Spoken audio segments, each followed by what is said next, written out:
بدوام ملك الله وعلى آله وصحبه ومن والاه ولا حول ولا قوة إلا بالله العلي العظيم. Amma ba'd, yang mana di hari yang ke-11 ini dari bulan Ramadan yang dimuliakan Allah Subhanahu wa taala, kita masih diberikan oleh Allah Subhanahu wa taala kesempatan untuk menggapai darajah muttaqin dengan diberikan semangat oleh Allah Subhanahu wa taala dalam melaksanakan puasa dan juga ibadah-ibadah lain yang terkait dengan bulan Ramadan ini, yang mana kesemuanya itu kita dapatkan dengan ganjaran yang berlipat ganda oleh Allah Subhanahu wa taala. Sebagaimana perkumpulan di saat ini, kita menuntut ilmu, sesuatu yang diwajibkan, maka pahalanya kata Rasulullah diganjar 70 kali kewajiban oleh Allah Subhanahu wa taala. Hadza fadlullah yu'tihi may yasha. Ini anugerah dari Allah, dan Allah lah yang membagi-bagi kepada siapapun yang Dia mau. Dan ketahuilah bahwa di tanggal 11 Ramadan ini kita pun sedang mengenang kepergian seorang wanita yang agung, yang berkat beliau agama ini sampai kepada kita semua. Wanita yang amat dicintai Rasulullah sallallahu alaihi wa ala alihi wasallam, Sayyidatuna Khadijatul Kubra, wanita agung, wanita yang diagungkan Allah Subhanahu wa ta'ala, wanita yang setelah masuk di hatinya Rasulullah, Nabi Muhammad pun tidak mampu untuk melupakan beliau radhiyallahu anha wa ardhaha. Sosok wanita yang memiliki pola pikir yang luas sehingga mampu menjaga dan juga mendorong Nabi Muhammad SAW di dalam kesulitan beliau. Turunnya wahyu dari Allah Subhanahu wa ta'ala. Nabi sempat bicara dengan istrinya tersebut. Nabi katakan, saya ini takut dibinasakan Allah karena beban yang berat ini yang saya mungkin tidak mampu untuk menanggung beban dakwah tersebut. Dan lihat apa yang dikatakan oleh Sayyidatina Khadijah di saat tersebut. Beliau katakan, kalla la yukhzikallahu abada. Kamu tidak akan disulitkan, diberikan kesulitan oleh Allah Subhanahu wa taala. Allah tidak akan pernah membuatmu kecewa. La yukhzikallahu abada. Lalu beliau menyebutkan tentang kebaikan-kebaikan Rasulullah yang memang sudah menjadi bagian dari dirinya Nabi Muhammad sallallahu alaihi wasallam. Beliau katakan, innaka latasilur rahim wa tahmilul kalla, dan seterusnya. Kamu ini adalah orang yang selalu mengikatkan tali silaturahim. Karena kuatnya silaturahim antara Rasulullah dengan penduduk Mekah di saat tersebut, baik keluarga dekatnya ataupun orang-orang yang jauh yang berada di kota Mekah. Karena itulah seluruh masyarakat Mekah mengenal Rasulullah dengan baik. Dan Nabi pun selalu siap membantu siapapun yang mendapatkan kesulitan. Itu sampai pernah di Mekah, sebelum Nabi diangkat menjadi Rasul oleh Allah Subhanahu wa ta'ala, itu ada orang terzalimi. ada orang terzalimi. Itu biasa orang kalau terzalimi ataupun butuh bantuan, itu orang tersebut naik di sebuah bukit kecil di kota Mekah, ya, dia akan berteriak minta tolong dari bukit tersebut. Itu berarti sudah darurat sekali untuk ditolong. Sampai di saat itu masyarakat Mekah siap untuk menolong orang tersebut. Kejadiannya dikenal dengan nama Halful Fudul. Janji orang-orang Mekah untuk menjaga keselamatan orang tersebut dari kezaliman orang-orang yang menzalimi dia.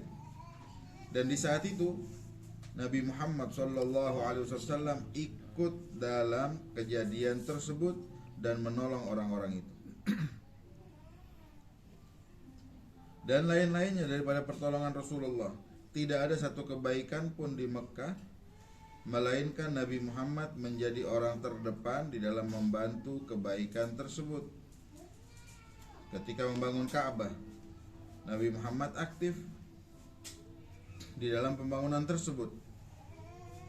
Bahkan ketika orang-orang Mekah merasa bahwa Ka'bah ini, dengan pola pikir mereka di saat itu, Ka'bah ini adalah Baitullah, sehingga mereka benar-benar menjaga di dalam proses pembangunan Baitullah tersebut.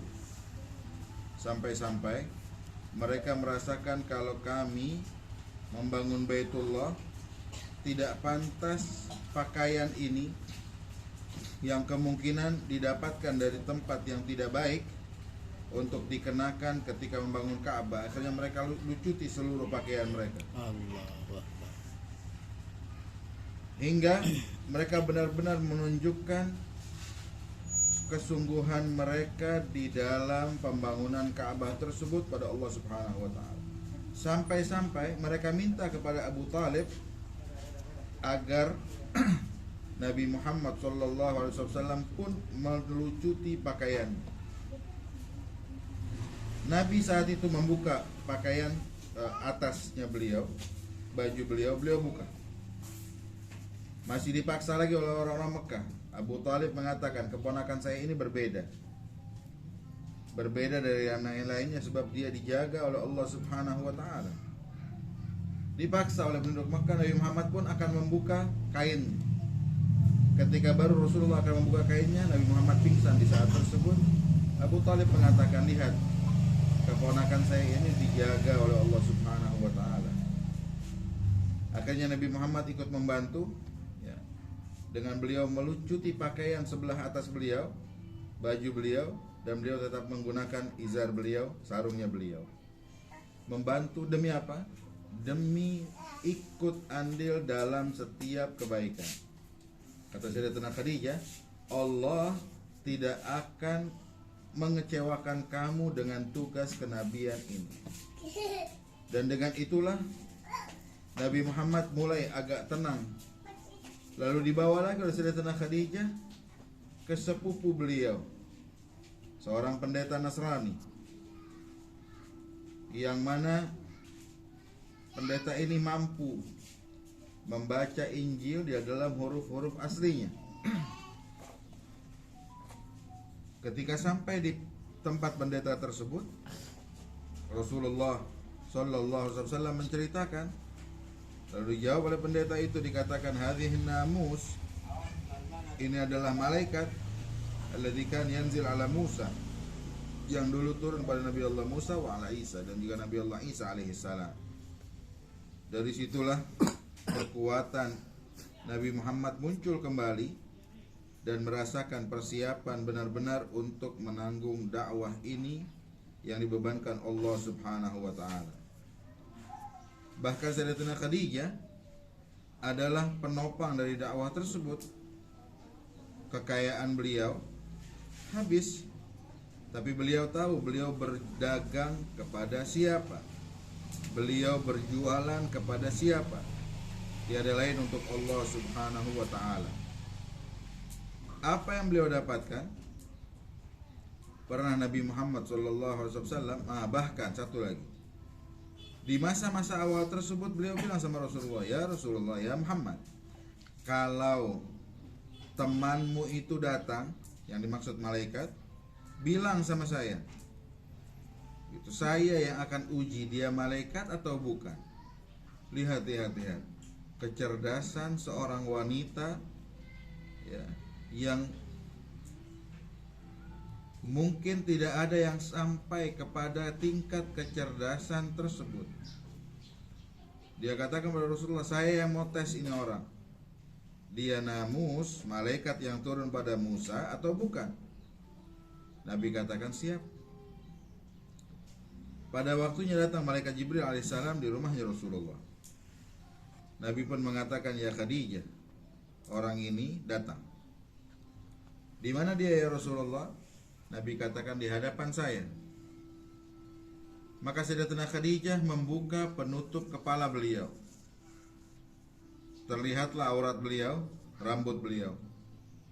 Ketika beliau buka, beliau tanya, ya Muhammad, masih ada temanmu itu?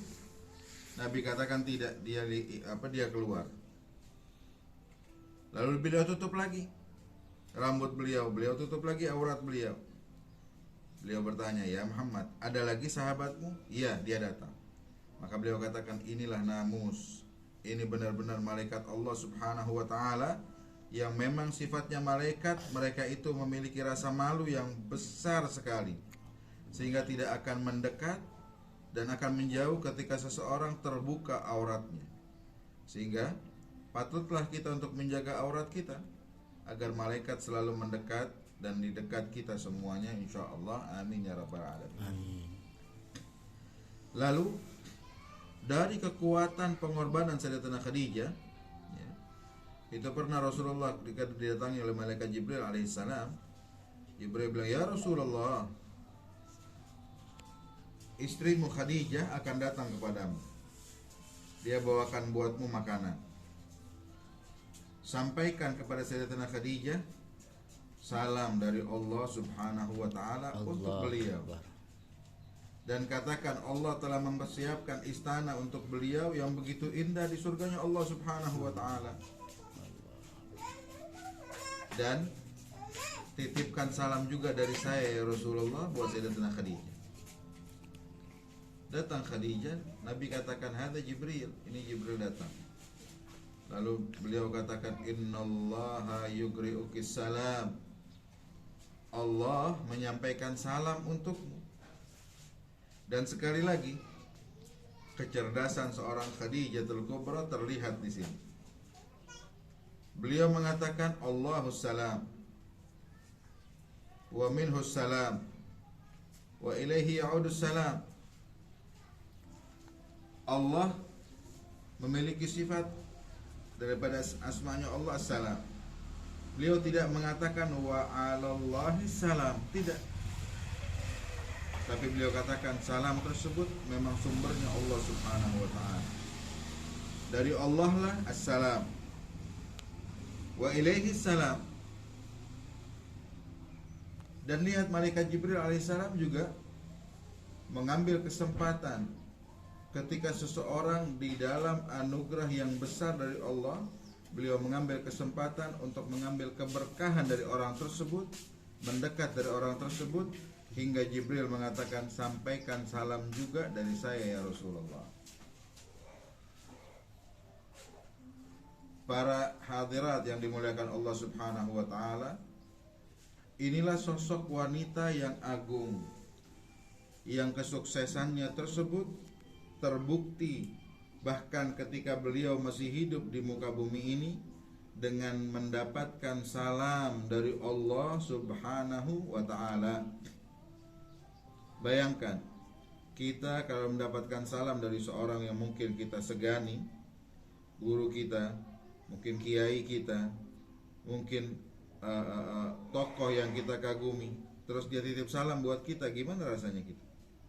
Kita akan merasa tersanjung. Bagaimana kira-kira posisi Khadijatul Kubra ketika Allah subhanahu wa ta'ala yang mengirimkan salam buat beliau, dan beliau telah memenangkan Rasulullah. Nabi tidak pernah melupakan Sayyidah Khadijah. hingga tahun meninggalnya Sayyidatina Khadijah, di hari semacam yang kita berada di hari ini, 11 Ramadan, tahun tersebut menjadi amul huzn, tahun kesedihan Nabi Muhammad sallallahu alaihi wa ala alihi wasallam. Rasulullah bukan hanya mengenang istrinya saja, tapi seluruh hal yang berhubungan dengan istrinya selalu diingat dan dikenang Rasulullah. Pernah satu waktu datang tamu. Ketika datang tamu, Nabi Muhammad bilang sama putrinya, ini yang datang adalah seorang wanita dan dia adalah temannya Khadijah. Tanya, kenapa kamu tahu ya Rasulullah? Saya masih ingat pola ketukan pintu ini tatkala istri saya masih hidup bersama saya. Dan dibuka benar, temannya Sayyidatina Khadijah yang datang ke rumahnya Rasulullah sallallahu alaihi wa ala alihi wasallam. Bahkan Nabi Muhammad kalau memiliki kelebihan, baik dari makanan ya, ataupun apapun yang beliau miliki, pertama yang beliau bagikan kepada orang-orang adalah kepada teman-temannya Sayyidah Khadijatul Kubra radhiyallahu anha wa ardhaha. Inilah bukti kecintaan Nabi Muhammad pada beliau. Itu bahkan waktu perang Badar, di saat itu salah seorang putrinya Rasulullah sallallahu alaihi wasallam itu menikah dengan seorang musyrikin dari sebelum Nabi Muhammad diangkat menjadi nabi. Menikah sampai ketika Rasulullah dalam perang Badar, putri Nabi Muhammad masih di Mekah bersama suaminya.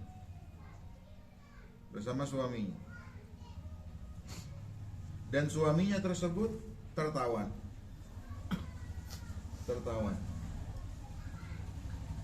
Di dalam penawanan tersebut Rasulullah memberikan syarat, memberikan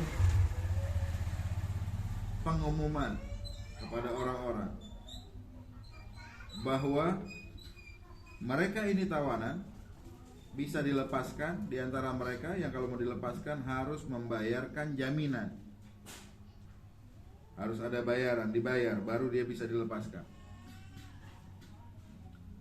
Maka berita itu sampai kepada putrinya Rasulullah sallallahu alaihi wasallam yang ada di kota Makkah. Dan beliau sayang sekali pada suaminya. Beliau pun mempersiapkan, apa kira-kira yang bisa saya siapkan untuk membayar kebebasan suami saya. Lalu yang dia punya saat itu hanyalah sebuah kalung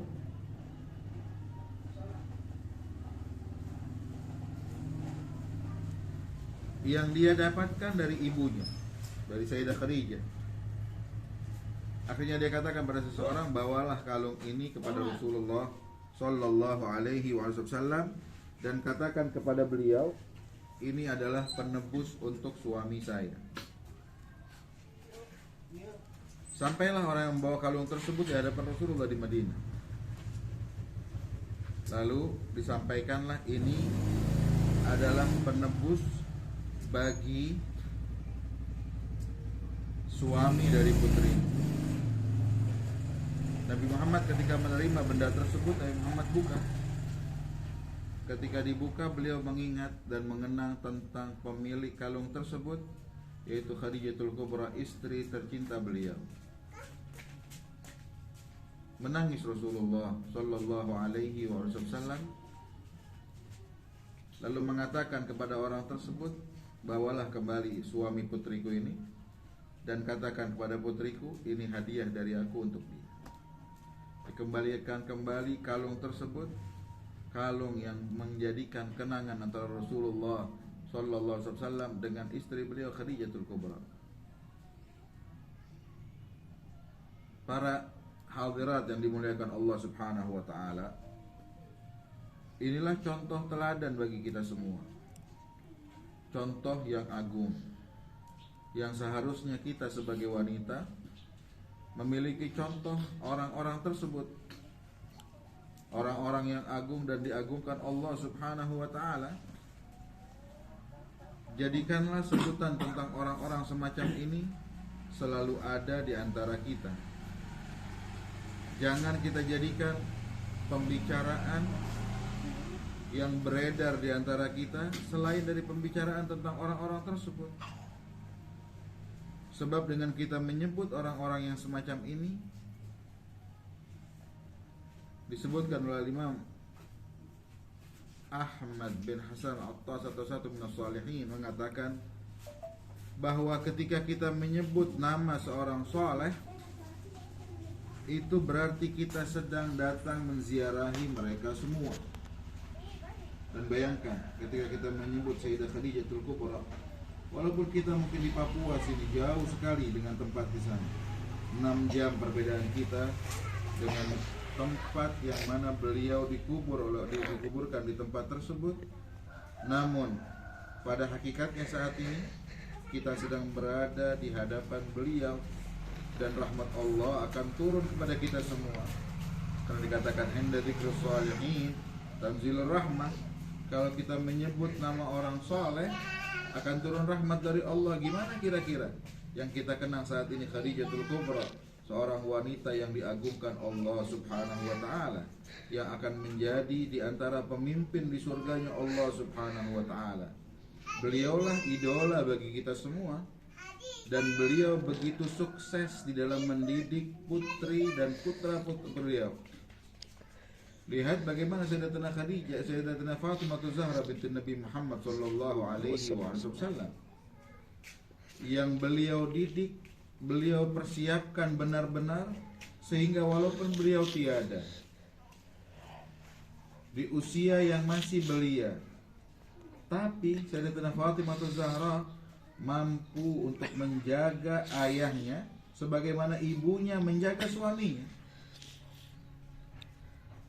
dengan keberanian yang agung.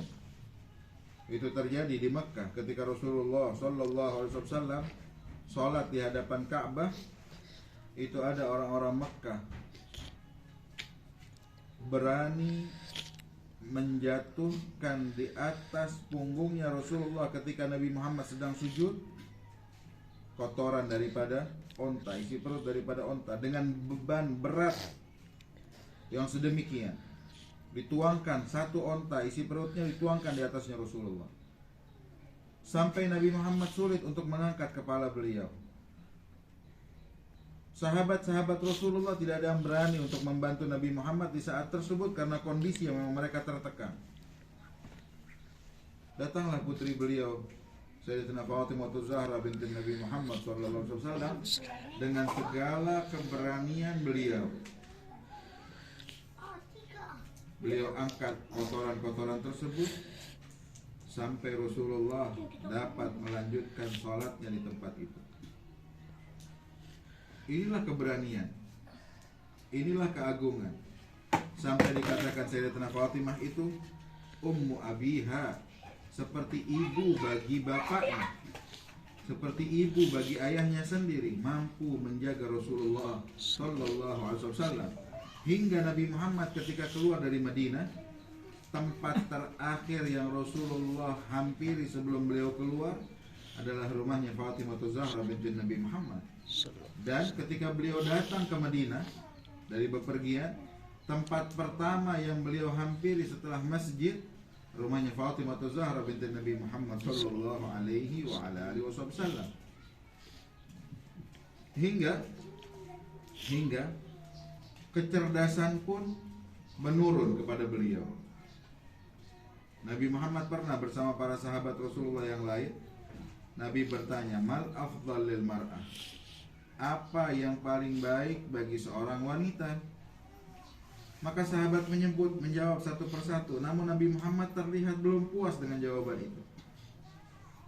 Sampai mereka bubar dari tempat tersebut, Sayyidina Ali bin Abi Thalib datang pulang ke rumah dan mengatakan, ya Fatimah, tadi ayahmu bertanya pada kita semua, mal afdal lil mar'ah, tapi jawaban kita tidak ada yang memuaskan Rasulullah. Dan terlihat sekali beliau masih mencari jawaban yang lebih baik lagi.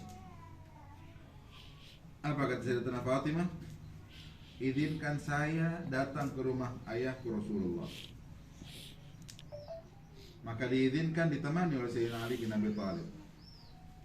Padahal rumah beliau dan rumah Rasulullah itu begitu dekat. Kita kalau sampai di Muwajahah, orang laki-laki kalau mau ziarah Rasulullah di Muwajahah, kalau kita ingin keluar dari pintu masjid tersebut, di sebelah kanan ada pintu.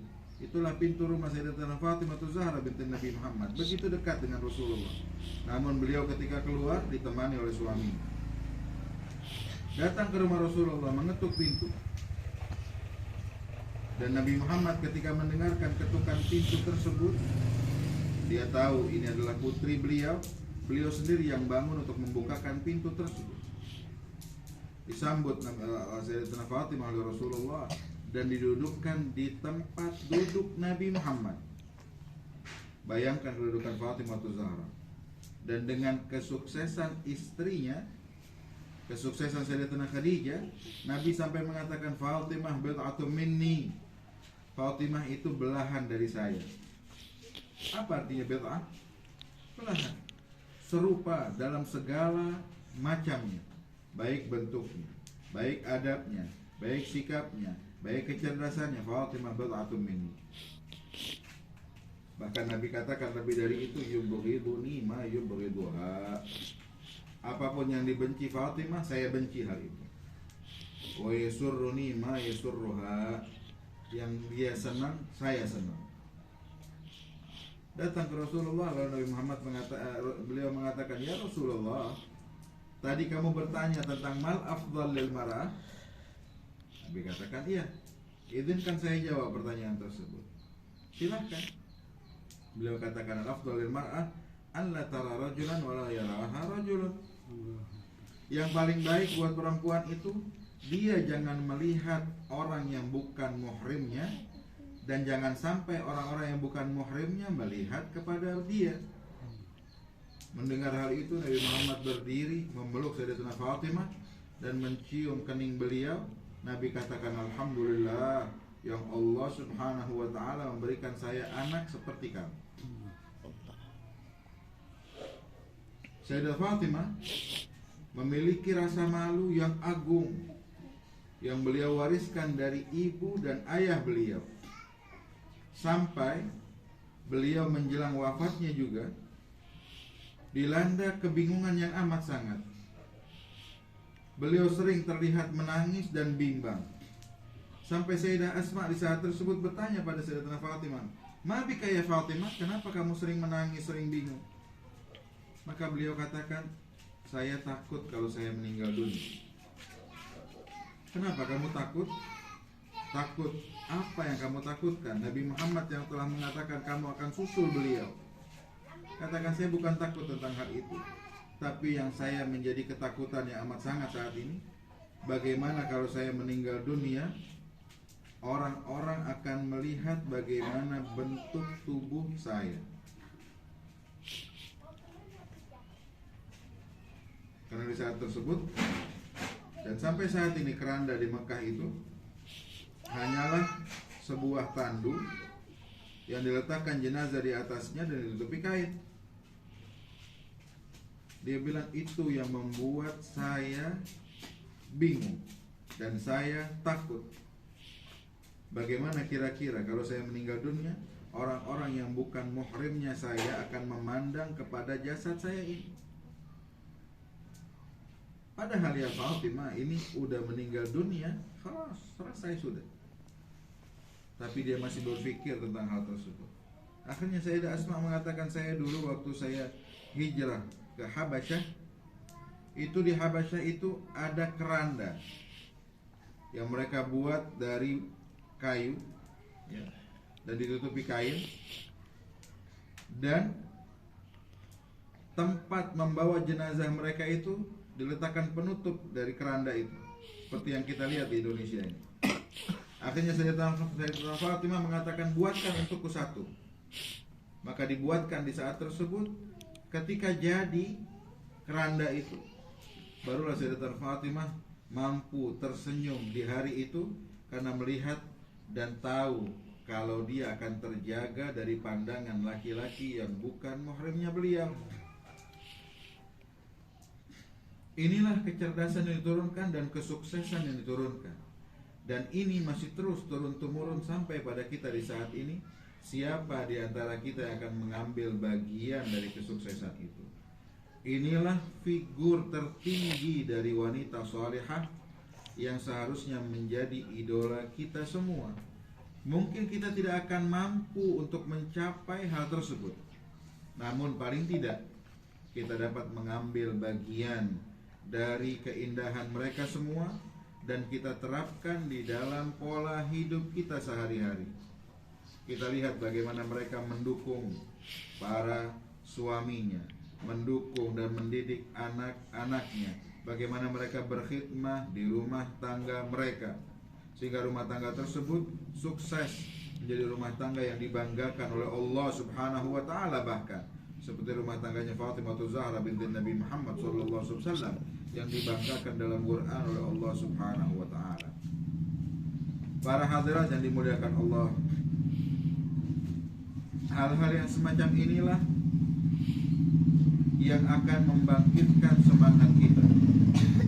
Mungkin kita pun ketika mendengarkan cerita-cerita semacam ini, tergugahlah hati ini untuk melakukan yang lebih lagi dalam setiap kebaikan yang bisa kita lakukan. Dan ketahuilah bagaimana kira-kira semangat kita kalau kita mampu mengambil beberapa sifat dari mereka dan kita jadikan sifat tersebut sifat yang melekat di tubuh ini. Mudah-mudahan Allah Subhanahu wa taala memberikan semangat untuk kita semua di dalam mencontoh kepada wanita-wanita yang agung itu, wanita-wanita yang mengenal dan dikenal Allah Subhanahu wa taala, dan mudah-mudahan kita dicatatkan oleh Allah Subhanahu wa taala sebagai pengikut sejati mereka. Di dunia kita sering mengenang mereka, dan mudah-mudahan di alam barzakh pun kita dikumpulkan dengan mereka hingga nanti pada saatnya tatkala kita diharuskan melewati sirat tersebut. Dikatakan oleh Rasulullah, ketika orang-orang akan melewati sirat, maka mereka akan mendengarkan panggilan, seruan dari langitnya Allah. Allah katakan di saat tersebut, ya ahlal jannah, nakisu ru'usakum wa ghuddu absarakum, Fatimah bintu Muhammad tamur ala sirat.